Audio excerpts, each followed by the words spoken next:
Well, hello, everybody, and welcome to Dattitude live on Friday. We got all kinds of things to talk about, and we got a short time to do it. We are with my man Gus Kattengell. He works for ESPN Radio, works for the New Orleans Pelicans. He does it all. I haven't talked to you in a while, my friend, and you're a Cubs fan. Yeah, it's been a bit. I know this is the time of year where we're still in the race. I mean, we're still alive right now, so that's a good thing. That's a good thing. Did I you don't know. think you I have would? no idea what it'd be like. Did you think you would be saying that? Maybe 3-4 weeks ago, it wasn't looking very good.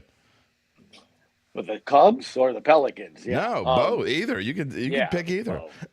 Well, I mean, the fact that the games haven't started means the Cubs are still in it. No, look, quite honestly, man, it's so interesting because we've been talking a lot about it on our show, and obviously, when we do pregame, halftime, and post, and Jim Eichenhofer comes in, and I do it with Joe Cardosi, and everyone wants to know why this team has trouble winning games, or doesn't win games, or goes on losing streaks and all that. And Jim, it literally is as simple as just you got to have your players. I mean, coaches will tell you it's the Jimmies and Joes. That from calling games and covering sports. When you have good players and good athletes, you're good. When you don't have a quarterback and you don't have good receivers, even Sean Payton can't get the Saints into the playoffs, right? So when you have good players, you tend to win games. And this past Tuesday, going into the week, we were looking at just this topic in itself too, and how it's a game and a half now as of today on Friday that the Pelicans are out of the play-in and 6th,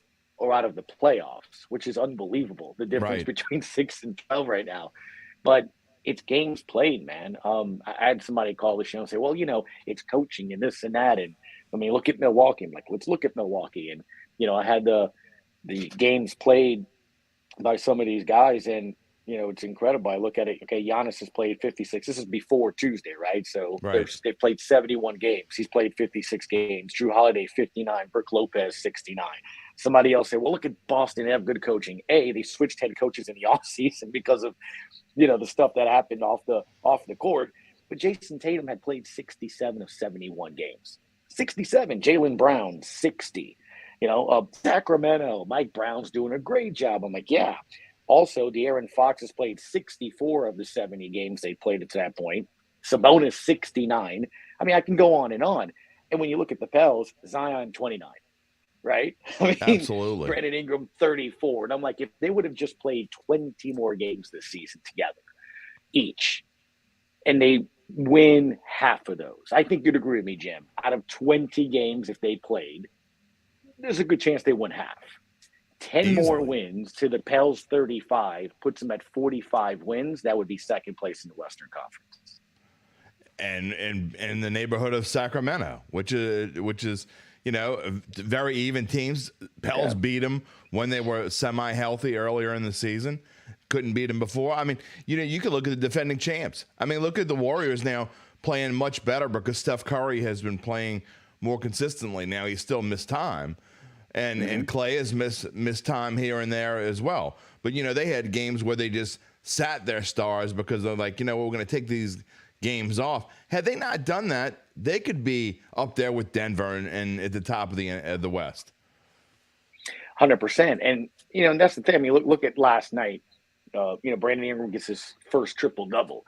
And in his first triple-double, you see the assist, the rebounding, the amount of scoring. You didn't have him for 2 months this season. Right. I mean, he got hurt on Black Friday and came back January 25th, 28th, whatever that was. But he was literally out 2 months out of that year, not 2 games, not 2 weeks.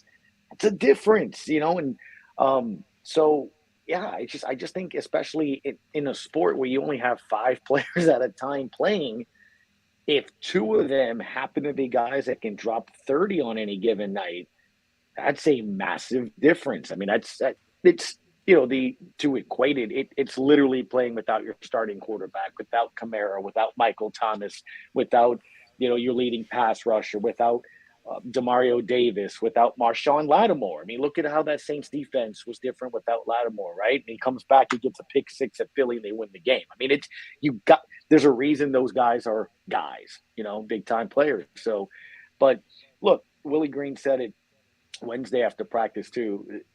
The NBA got it right. The play-in stuff. Right. It makes the last 2-3 weeks. Every game you have to watch. We're watching standings. You're watching scores. I go home. I'm looking at the late games. Every game matters. I don't even know half the players and referees. I'm screaming the Lakers have 46 free throws in a game we want them to lose. I mean, it's, by the way, on that note, the Graph sent me a text this morning. Joe, you're going to love this. We'll talk about this later in the podcast.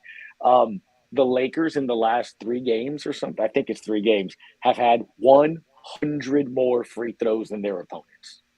Wow. Are you trying to say that the officials are trying to help the Lakers get in the playoffs? Is that what you're trying to say, Gus? The last 5 games, they've had 100 more free throw attempts than their opponents. So Gus Kattengell, nothing but the incredibly facts. Good. Well, hey, maybe they're just really good at defense, and there's no fouls on them. It's incredible. But look, there's that whole scenario too that I just want to see how much Pepto-Bismol Todd could chug during a game. Could you imagine a play-in 9-10, not 7-8, where the loser continues and gets another shot, gets a mulligan. 9-10, you win or go home at LA. Lakers, Pels. I don't know if I can handle. I mean, it's like Saints, Falcons, right? No wild card. I gotta say, there are, and I'm not kidding, there are times when a Pels game comes on, and I tell the wife, "Honey, I'm gonna be back in a few minutes. I gotta go. I don't know. I gotta run to the store to get seasoning, so I can have a reason to sit in the car and listen to Todd Graffinini go off." I mean, it's awesome. And I've talked to him. He's going to come on the show after the season's over. Yeah. He's got a lot going on right now. You enjoy it. Ask him, do me a favor, because Joe and I talk about this all the time. And I'm in Joe's office, by the way, when you see me over here. But what's incredible is, what was it, Tuesday, right? Todd can make a 39-point lead seem like at any minute the Pelicans will lose. It's absolutely true. I mean, it got down to 24 with a minute something left, and he was concerned. And I don't know. Exactly. I don't know. Last night, it was a little, Pels were leading, mind you, but it was it was under 20 in the first quarter. He's like, I'm not getting a good feeling. The Pels wind up destroying the Hornets because they only had 7 players. Like, give it time. Right. It's going to get there. But he does. Look, I mean, you know that from his Tulane days. It's no different now with this. And it adds to my anxiety, being in the studio, but it just adds to it. But that's the point. Every possession matters. Every game matters right now. There was a game last month, or maybe it was a little more than that. It was right around Mardi Gras. It might have been right before Mardi Gras. I was coming home from an assignment. I was doing play-by-play for St. Paul's or something, and I was coming home, and I turned Graph on, and they were down by about 6 toward the end of the third quarter, and he basically said that could, and I'm not kidding, he said that could be the dagger. They hit a 3 to go up 9, and he said that could be the dagger. I mean, Joe and I have heard that a lot. Jim just said 6 minutes to play in the third quarter, that could be the dagger. We've definitely heard that said several times. We actually have a file folder we're going to give him one day for a birthday present called Dagger. And all the different times we have the dagger in there. I mean, I feel bad. It's almost like if it would be Caesar, he'd be just chop suey. I mean, he'd be just stabbed left and right with the daggers. But at least with Graf, he lives and dies with this basketball team, and that is, and a lot of ways, I mimic myself on the way that Todd Graffinini calls the games because he makes things exciting. So, and Jim Derry here with Gus Kattengell on this Friday morning. We only have about 10 minutes left because Gus has got to run this morning, so it's going to be a short show. If you want to get in a comment or a question, you need to do it pretty quickly. I felt great for Brandon Ingram last night. I mean, to get that triple-double, first triple-double of his career. I mean, he was on a roll in the first quarter. I think he was halfway there in the first quarter. But to see him, it took him a little while to come back from his injury. And the way he's playing right now is encouraging. And I don't understand why. I know this team has a tough schedule the last 9 games, and we're going to put the schedule up on the screen in just a minute. But I don't understand why people seem to be just giving up on them, because I think they have an excellent chance to get one of those 7, 8, 9, 10 spots and get in the play-in. Yeah. I think what's what's been interesting too, and you can look at that schedule there, and you can see how um, the final 9 games shape up. You Right. can control your own destiny, and it's something that you and I have always talked about covering sports for 20 plus years, man. It's you always at least want to be able to control your destiny. So it's interesting you say that. Why can fans not feel confident on that? Well, you got to give them confidence, and the confidence come through consistency. And the inconsistent part about this team since Zion's left, especially, has been on the offensive end. And Willie Green touched about that on Wednesday specifically. Yeah, I mean, right? It's difficult. It's a work in progress. You got to figure it out because this roster is constructed to play around not only Zion, but Brandon Ingram and CJ McCollum, right? Those are going to be your primary three scorers, ball handlers, playmakers, play off of them. So the majority of the other rosters, defensive minded. Hey, it's nice as Najee has 12 this night. Trey hit 3 threes. Jose hit a couple. Larry Nance got your 12. When you need those guys, though, to do it every single night because they're starting, Right. they're just not built for that. So you've seen a lot of struggle there. And I think to Willie's credit, and probably a little later than a lot of Pels fans and talk show hosts would have liked, they realized, yes, you want to stay with what's got you there in your approach, but at the same time, you look at the standings, you look at the time, it's you have to change some things. So what we've seen clearly, right, and you can really look at it before Houston, but really in that Houston game, there's no coincidence Jonas Valanciunas has had a double-double 5 in the last 6 games, which is an interesting thing because Joe and I will talk through about many of the games. It's weird. Like 2/3 of the season, fans want to trade him. He doesn't fit here. He doesn't, he's not good. He doesn't work. I'm like, they're not using him the right way, right? I bless Jonas's heart, That's and I New understand Orleans. the NBA is a 3-point shooting league. I don't mind Jonas taking 2 to 5 threes a game if it's in the, flow of the game. But what have you seen the last week, in the last 5-6 games? You've seen a concerted effort of going into the paint, throw it in a block, he kicks it out when they double team him. If there's teams that can't match him, use it. And he has. I can look at my highlights folder, and I want to say the last 3 or 4 games, the very first 2 to 3 buckets, and including the first 3-point of the game, is Jonas Valanciunas. So you do that, and then it helps space the floor. The other thing that they've made an adjustment to, and Willie Green touched on it yesterday, and Will Guillory maybe gave away the secret when he asked the question, but Willie was trying not to say, but he's like, Brandon Ingram's now controlling the basketball a little bit more. One thing, Jim, that's killed this team, which is why they didn't get back-to-back wins until since February up until this week, was because of just careless turnovers. They lost that game in Houston on Friday because bad turnovers. The problem is, I love CJ. Everyone likes CJ. He's not a ball handler. He's better off the ball. And they tried so much earlier in the year, even some of last year, of him controlling and being that point guard. Look, certain situations, late game, I need a good decision. Yes. But him and BI, they're not the point guards. That said, you've seen BI the last couple of games. Look at the assist totals. 10, 9, 6, 7, 8. Triple-double with that last night. So that's what Willie Green said. He's going to be the guy that's initiating the offense per se, because what does it do? It attracts attention. So if he drives, which you've seen him do a lot more. 2 games ago, 8 free throws in the first quarter. Yesterday, he went to the line again 10 times, 10 for 10. So he's making the effort of driving the lane. It collapses the defense. He'll kick it out. People cut, things of that nature. So you have now 2 adjustments they've made. Feeding the low post creates more space. Then you have a guy in Brandon Ingram that drives and can either hit that mid-range if they're guarding the lane. If not, he's taking it to the rim and going to the free throw line. Now you have the defense having to worry about 2 players in that paint area, which reminds you what it was like when Zion played.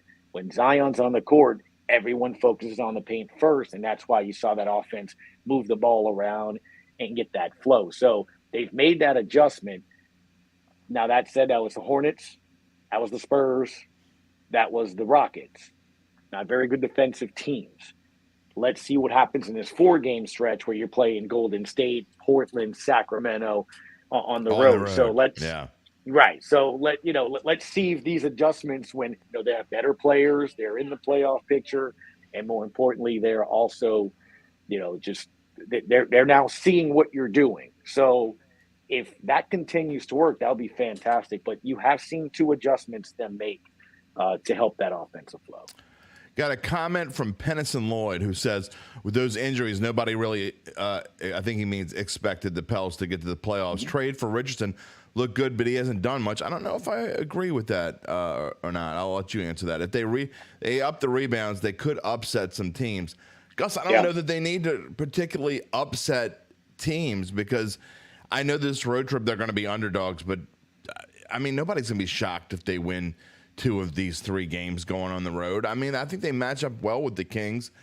Now, the Dubs are playing great right now, so that would be an upset. But I think the Pelicans, even without Zion, when they're playing their basketball, they're as tough to beat as anybody.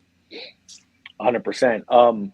Look, I think Josh Richardson's really brought another defensive-minded things. He's pretty good getting steals. He's had a couple of 3 steal games, and you see him occasionally be able to knock down those threes and stuff. Look, I mean, to the point where right out of the All-Star break, again, whether you agree with it or not, he started over Trey Murphy for some time. So, look, I think it brings an element to this team. And again, I don't know if they expected to be without Zion for another month and a half after the NBA trade deadline. So a lot of this has been built thinking that he's going to play. So, when you look at the teams that they're playing, they actually match up well with them.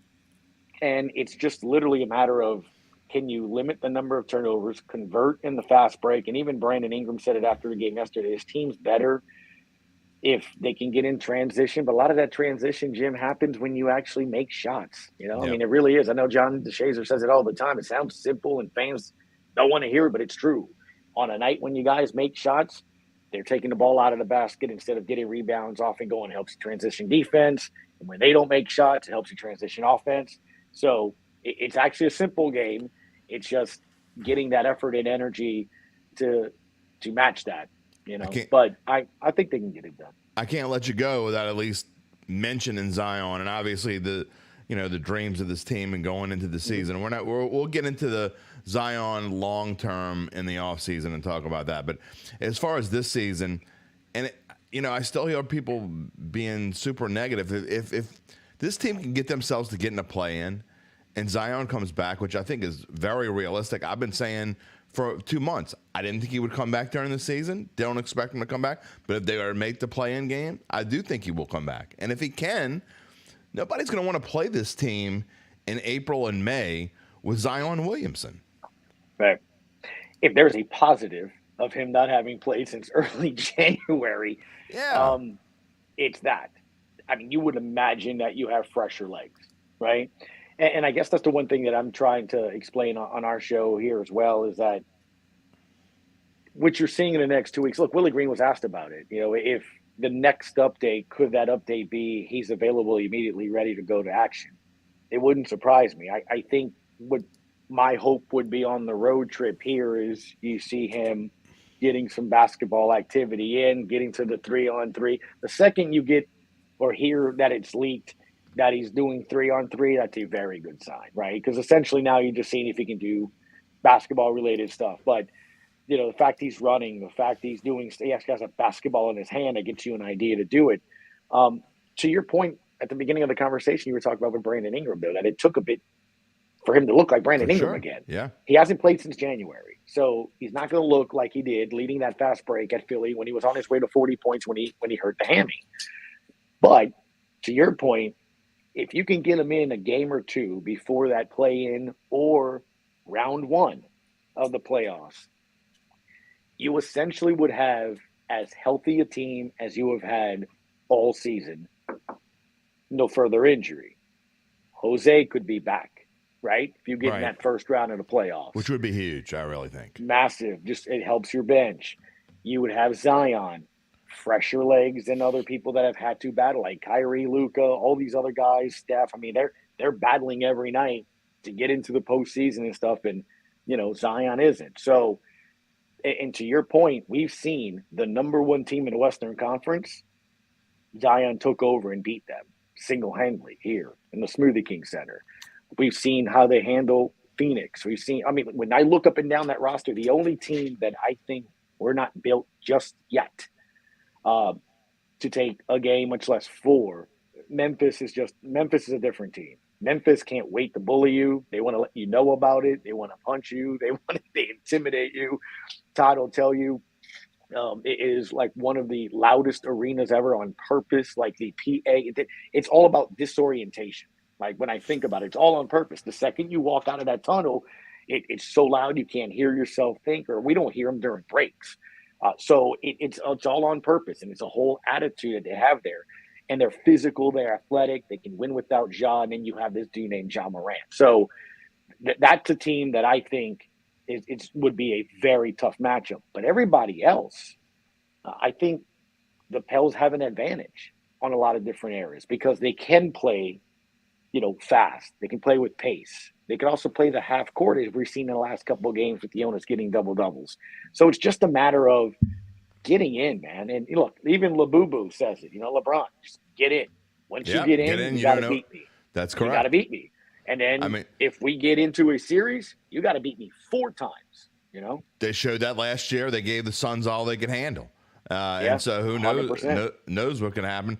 I mean, to me, I think not enough people are talking about Denver, and I think they're going to be the toughest out in the West, but we'll see. Even Golden State. I mean, Golden State and Denver, to me, are the 2 best teams in the West. And to your point, look, you think players don't matter. Denver's a different team with Jamal Murray. Oh, there's no doubt about it. I mean, period. He comes back this year. If they're not playing last year, they're the number 1 seed. I mean, it just you got to have your guys. I don't know how else to look at it. 100% agree. Look, we're not going to get to the Saints today because Gus has somewhere to go. Before I let you run, I want you to just it's one of the feel-good stories to me, and that's not getting talked about enough, and it's partially my fault too because I don't talk about it enough. The LSU women and Kim Mulkey, Gus, just a great story. They're in a position now to where they're favored to beat Utah. They're favored to go to the Final Four. No matter what happens if they get there, if they can just get to the Final Four, what a great step for Kim Mulkey, and you knew it was going to happen, to take this program. I think one of the things that I've noticed too, so this year was my first year. I haven't done Tulane women's basketball in about 13 years or something. So we've had every year a game, Tulane versus LSU. And to see the difference in that program to last year when it was Kim's first season, it's a massive difference. You can see the difference in coaching. Now, look, they didn't have the players they had this year, right? But you could see they played a little bit better coaching, and then she starts getting these players, the transfer. Now you're getting the number 1 player from the state, and you're starting to get number 1 player in the country. So you add someone that knows what they're doing, and then you sprinkle in, again, it's only 5 players at a time on the court. Let's get back to what I was saying. Players matter. When you look at those 2 that really lead that team, it's tough because you got perimeter play, you got paint play. Yep. So it's almost a pick your poison thing. But I think what's really important is that Kim said, we're not there yet. Like that we're not a championship contending team just yet, or program. I like that because it kind of keeps that chip on your attitude on your players. Your players hear that and see that. It tells the fans, look, here's the expectation. We're getting there, but we're there. And it's true. I mean, she's been there. This is only her second year going into it. And you're seeing them progress. But because, look, South Carolina, I mean. Yeah, they're the top of the mountain for sure, by far.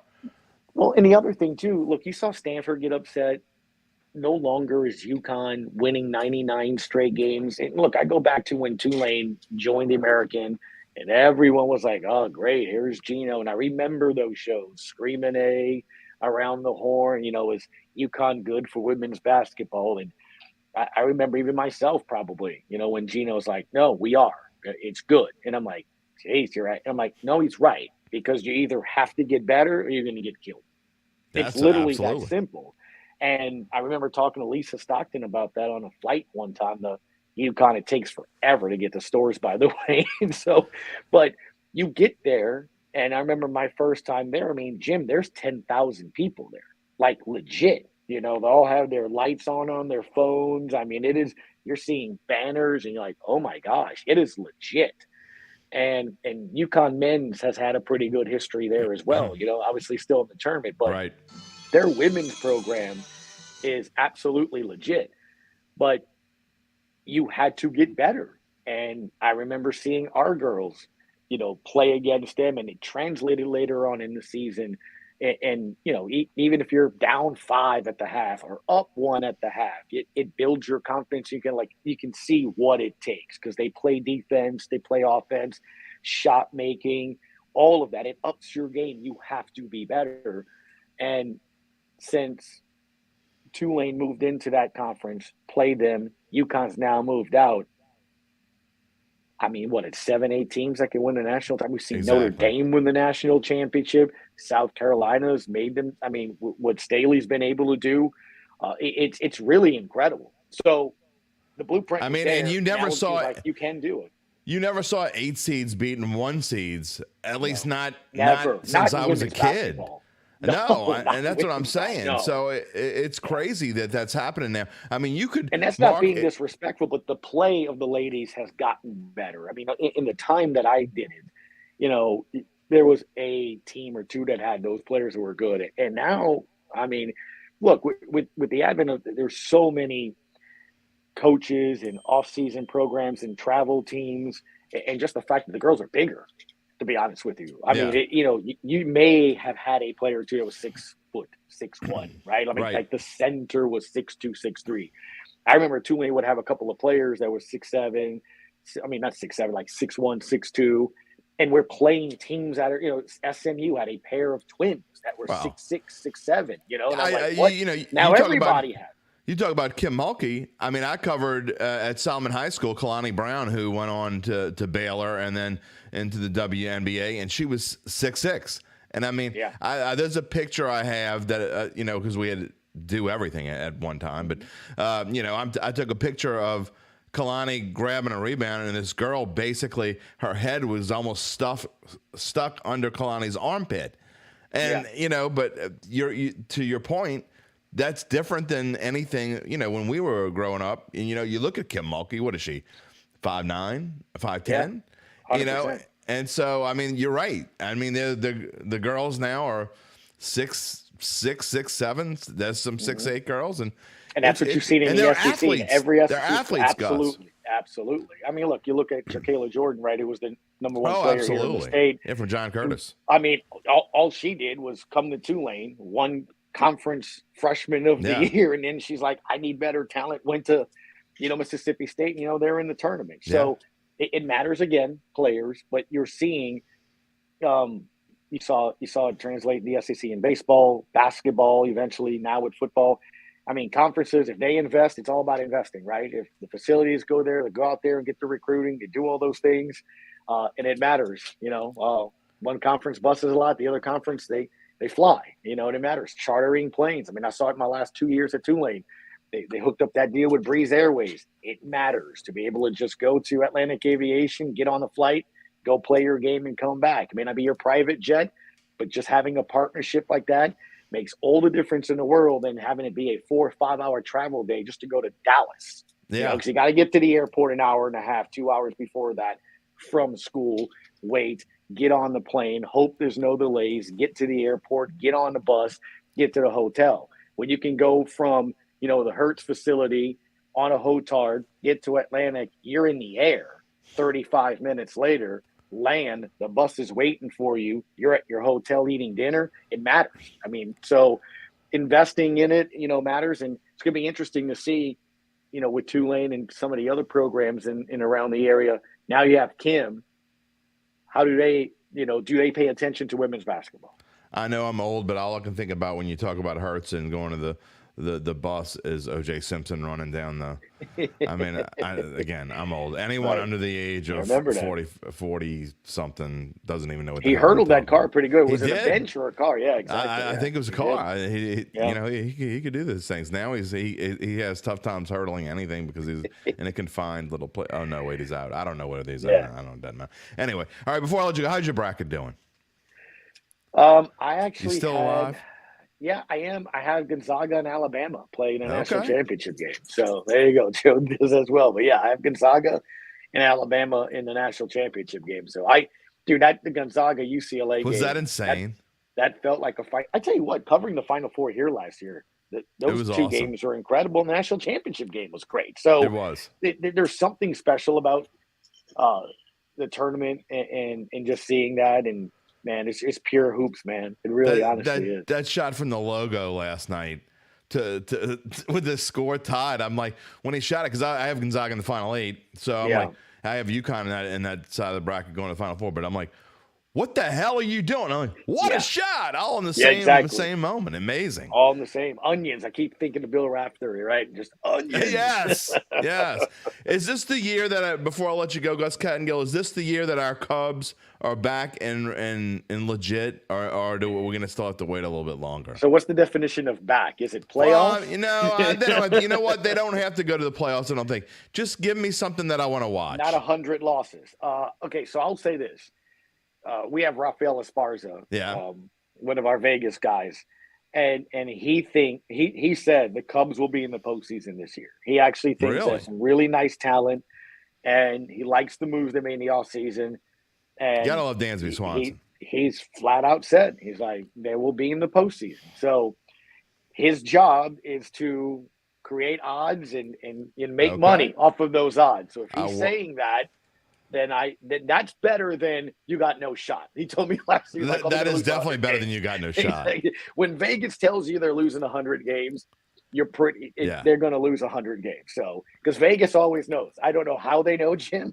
But it's amazing what they know. They always know. And even before computers and they can figure things out and do these analytics and all, it's incredible. But they do know, and that's why most of us lose our keisters when we get on our little phones and do whatever we do. No doubt. And it's been fun. Look, I got to have you on a little more often. Hit me up, man. Yeah. When the Pels, because it's going to happen, when the Pels get into that play-in game, got to get you on. We're gonna talk more about it. And we'll do it, man. I know you got to run, but I appreciate your time, and we will talk to you soon. Yeah, for sure. And by the time we talk again, it'll be April. Those OTAs will be around the corner too. So I'll definitely can talk some Saints. I'll have more time next time, I promise. Yeah, and for those of you out there watching and wanted to hear about Saints, I am going to go put this. I am going to talk about the Saints on my monologue. You can go find Dattitude wherever you find your podcast. It'll be up around noon today. And we thank Gus for joining us. We will talk to you next week on the live version of Dattitude. Until then, everyone have a great week. Enjoy March Madness. Thank you, Gus Kattengell, and go Pels, and we'll talk soon. Take care, man.